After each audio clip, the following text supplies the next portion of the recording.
دوستو اسلام آباد سے 300 کلومیٹر دور ایک قصبہ ہے جس کا نام دریا خان ہے۔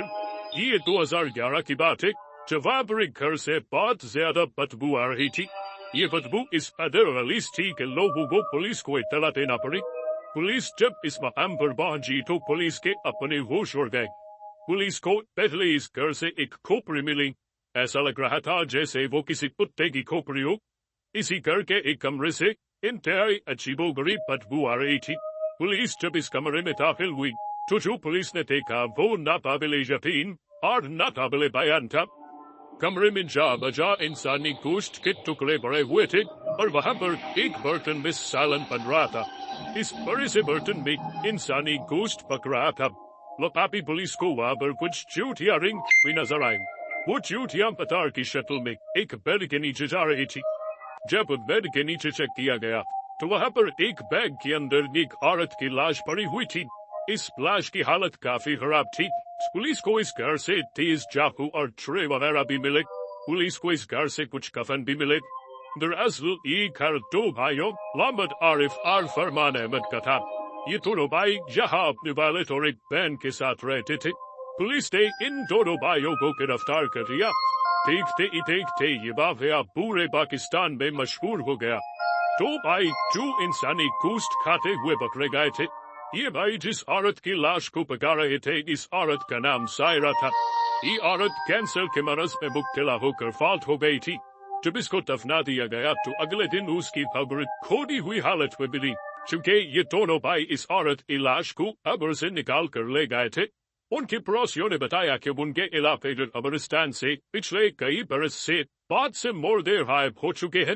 اس قبرستان کے کیئر ٹیکر غلام حسین نے پولیس کو بتایا کہ اس نے بہت مرتبہ اس قبرستان میں ان دونوں بھائیوں کو آتے جاتے دیکھا تھا، مگر اس کے وہم و گمان میں بھی نہیں تھا کہ یہ دونوں بھائی کچھ ایسا گھناؤنا کام کرتے ہوں گے۔ فرمان احمد نے بتایا کہ اس نے ستمبر 2010 میں پہلی مرتبہ قبرستان سے ایک لاش کو چرایا تھا اور وہ لاش ایک بچے کی تھی۔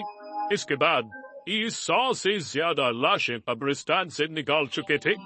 یہ دونوں بھائی لوگوں کی لاشوں کو گھر میں سٹور کر لیتے تھے اور پھر آرام سے کھاتے تھے۔ فرمان احمد نے مزید یہ بھی بتایا کہ اس کی ایک وجہ کالا جادو ہے۔ یہ آدمی کالا جادو کیا کرتا تھا اور قرآن مجید کی آیات کو الٹا لکھتا تھا تاکہ وہ اپنے ایک ہمسائے پر کالا جادو کر سکے۔ تبھی اس نے انسانی گوشت کھانا شروع کر دیا تاکہ اس کا جسم صاف نہ رہے۔ دوستو آپ یہ جانتے ہی ہوں گے کہ کالا جادو ایک ایسی چیز ہے کہ اس کا عمل اختیار کرنے کے لیے انسان کو ناپاک اور گندا رہنا پڑتا ہے۔ کچھ عرصے بعد اس کے دوسرے بھائی نے بھی اس کے ساتھ مل کر یہی کام کرنا شروع کر دیا اور پھر یہ اپروں سے عورتوں کو نکالنے لگے۔ انسانی لاشوں کے علاوہ یہ کتوں کو بھی اپنی خوراک بنا چکے تھے۔ ان دونوں کی بیویاں ان کو چھوڑ کر جا چکی تھی۔ ان میں سے ایک بھائی نشے کا عادی بھی تھا۔ اس وقت آدم خوری کے خلاف ابھی کوئی قانون نہیں بنا تھا۔ ان بھائیوں نے کسی کا قتل نہیں کیا تھا، اس لیے ان کو بس 2 سال کے لیے جیل میں بھیجا گیا۔ لیکن جیل کی ہوا کھانے کے بعد بھی انہوں نے اپنی عادتیں نہیں بدلی۔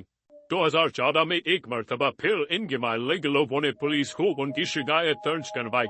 پولیس کو ایک مرتبہ پھر ان کے گھر سے ایک بچے کی لاش ملی جس کو یہ پکا رہے تھے۔ اس کے بعد ان کو 12 سال کی سزا ہوئی۔ دوستو یہ ایک ایسا واقعہ ہے جو پاکستان میں پہلے کبھی پیش نہیں آیا ہوگا۔ اسی طرح دوستو افریقہ کے جنگلات میں ایک ایسے قبیلے کا سراغ ملا ہے جو اپنے مردوں کو دفنانے کی بجائے خود ہی کھا جاتے ہیں۔ ہالینڈ کے ایک ماہر ڈاکٹر ٹکر نے بتایا کہ وہ افریقہ کے اس آدم خور قبیلے کے پاس کچھ روز قیام کر کے آئے ہیں۔ اس ڈاکٹر کے کہنے کے مطابق افریقہ کے جنگلات میں رہنے والے وہ لوگ باہر سے آنے والے کسی بھی مسافر یا اجنبی کو نہیں کھاتے، وہ لوگ صرف اپنے قبیلے کے افراد کو ہی کھاتے ہیں۔ ڈاکٹر کا مزید کہنا ہے کہ وہ نائجیریا کے جنگلات میں قدیم قبائلیوں پر ریسرچ کا کام کر رہے تھے کہ ان کو اس قبیلے کے بارے میں بھی علم ہوا۔ جب کچھ مزید تحقیق کی گئی تو پتا چلا کہ یہ لوگ عیدوں سے بہت انسیت رکھتے ہیں اور قبیلے کے سردار ان کے پر اپنی ٹوپیوں پر لگاتے ہیں۔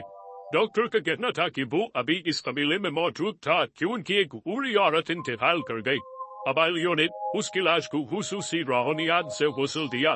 اس کے بعد اس مردے کو آگ پر اچھی طرح بھونا گیا۔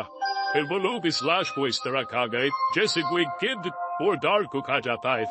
اس موقع پر انہوں نے کسی تقریب کا انعقاد نہیں کیا تھا، جس سے یہ پتہ چلتا ہے کہ قبائلیوں میں یہ عام سی بات ہے۔ ان کے نزدیک خوربہ کھانا ایسے ہی ہے جیسے ایک گرد مردار کو کھا جاتا ہے۔ یہ قبیلہ 90 افراد پر مشتمل ہے اور سال میں کم از کم 5-6 لاشیں کھا جاتا ہے۔ ان لوگوں کا کہنا ہے کہ وہ اپنے جان سے پیارے رشتہ داروں کو گلو کا نوالا بنتے ہوئے نہیں دیکھ سکتے، اس لیے وہ خود اپنے رشتہ داروں کو کھا جاتے ہیں تاکہ کوئی بھی جانور ان کو نہ کھا سکے۔ آدم خور قبیلے وہ ہوتے ہیں جو زندہ انسانوں کو قتل کرتے ہیں اور پھر آگ پر بھون کر کھا جاتے ہیں۔ اس کو انگریزی میں کینیبلزم کہا جاتا ہے۔ کہا جاتا ہے کہ آج سے تقریباً 5 لاکھ سے 3.5 لاکھ سال پہلے کے انسانوں نے اس روایت کا آغاز کیا۔ دور جدید کے انسانوں میں بھی کئی گروہ ایسے نکلے جو ایسا عمل کرتے ہیں۔ قدیم ترین ماضی میں یورپ میں افریقہ، جنوبی امریکہ، نیوزی لینڈ، شمالی امریکہ، آسٹریلیا، جزائر Solomon, New Caledonia, Papua New Guinea, Bharat, Sumatra اور فجی میں عام طور پر ایسے قبائل ملتے ہیں۔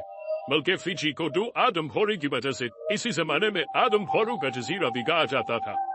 بہت سے لوگ اس بات پر یقین نہیں کرتے کہ واقعی انسان کو کھایا جاتا ہوگا، مگر یہ بات سچ ہے۔